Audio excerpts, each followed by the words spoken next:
Hello guys, આજના બ્લોગમાં મારા દરેક ફેમિલી દિલથી સ્વાગત કરું છું. તો આજે તો બે ભાઈઓ મેં બ્લોગમાં આવી ગયા છે. એટલે તમે કોઈ વિચાર્યું છે નવું કે કોઈક નવું કરવાના છે. તો આજે આપણે થઈ રહ્યા છે થોડા બહાર.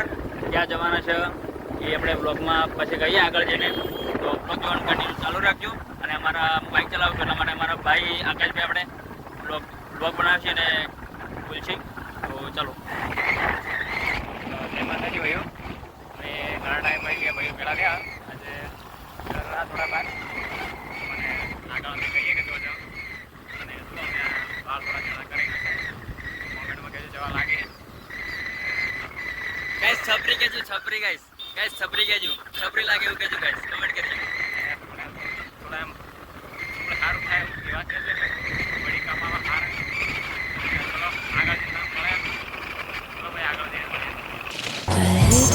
Your head should have buried your dead. Should have listened to me instead.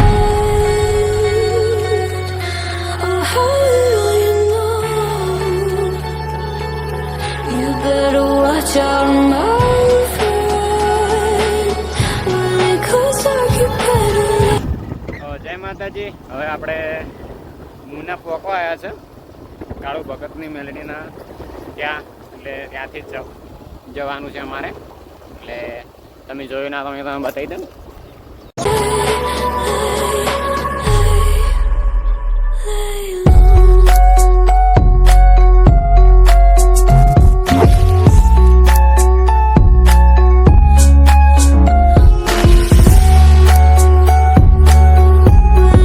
તો ગાઈસ આપણે હમણાં પહોંચી જશે અને રસ્તો થોડો ખરાબ છે એટલા માટે આકાશભાઈ ગાડી રહી ગાડી ગઈ નીકળે છે. બાવળિયા થોડા હલવાના હતા અને પણ નીકળી જાય આના પછી જ્યાં આના કરી નીકળી ગયા બાઇક ગાડી. એ બાઇક આટલો તો હું ગાઈસ તો પણ ગારા પાડીની બાઇક ભાઈને આપી દીધું. તમે તાર હવળે હવળે બાઇક કાઢો હવે. જેમ કે ગારામથી આપણું કામ નહીં કાઢવાનું એટલે કે તો ના દેવા બહુ એવી ડ્રાઈવર નહીં પણ પડ્યા હોત તો હલવાઈ દો.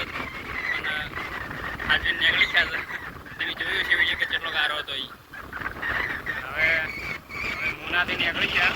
એક ભાઈ લેવા જવાના અને કાળુ ભગતની મેલડી જોઈ લીધું છે ત્યાં સુધી પણ ના જાય અને પોઈન્ટમાં જઈ કાળુ ભગતની મેલડી લખતા જાજો. અને ચલો આગળ એક ભાઈને આપણે મળીએ.